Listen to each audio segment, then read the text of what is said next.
Rawhead and Bloody Bones, the terrifying folklore you can't unhear. What if I told you there's a creature so feared, so grotesque, that its very name could keep children obedient and adults wide-eyed in terror? Meet Rawhead and Bloody Bones, the monster that's haunted folklore for centuries. But what's the real story behind this horrifying legend? Buckle up, this is not for the faint of heart. Imagine you're a child in 18th century England, where tales of bogeymen weren't just stories, they were survival lessons. And at the top of this sinister hierarchy stood Rawhead and Bloody Bones, said to lurk in dark corners, under staircases, or even in murky water. This creature wasn't just a warning, it was a promise. Behave, or face the wrath of Rawhead. But what exactly is it? A ghost? A demon?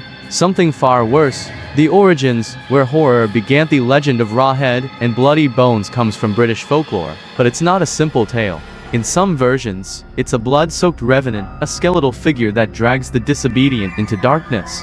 In others, it's a shapeshifter, hiding in plain sight, waiting to strike. The name itself is enough to conjure a vivid image: Rawhead, a grotesque, skinless skull; Bloody Bones, a mangled, crimson-streaked figure. Together, they're the stuff of nightmares. These chilling stories weren't just for scares, they were tools. Parents used them to keep their children from wandering too far or misbehaving. Don't stray near the pond, or Rawhead will drag you under. Sound dramatic? Maybe, but when you're living in an era where danger lurks everywhere, the fear is as real as it gets. Cultural impact: the fear lives on. What's fascinating is how this legend evolved. When the tales crossed the Atlantic, they found new life in the American South.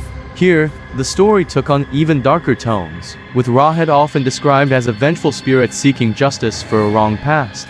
In some cases, it became a cautionary tale about greed or betrayal. Pop culture hasn't been shy about embracing the legend, either. Rawhead and Bloody Bones have inspired everything from chilling novels to horror films. And let's not forget the haunting nursery rhymes. Yes, nursery rhymes sung in whispers to send shivers down the spines of children and adults alike. The psychology of fear.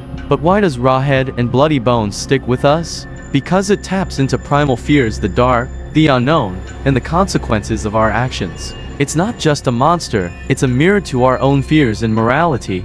That's what makes folklore so powerful. It evolves with us, reflecting our deepest anxieties in ways we can't ignore. Could it be real? Here's the kicker: some believe Rawhead isn't just a story. Over the years, there have been whispered accounts of strange sightings and eerie encounters. Is it mass hysteria, or is there something lurking in the shadows, waiting for the right moment to step into the light? So, what do you think? Is Rawhead and Bloody Bones just a relic of folklore, or is there something more sinister at play? Let me know your thoughts in the comments below. And while you're at it, be sure to hit that like button and subscribe for more dives into the world's most chilling legends. Who knows, you might even discover the truth behind the next dark tale. See you in the shadows.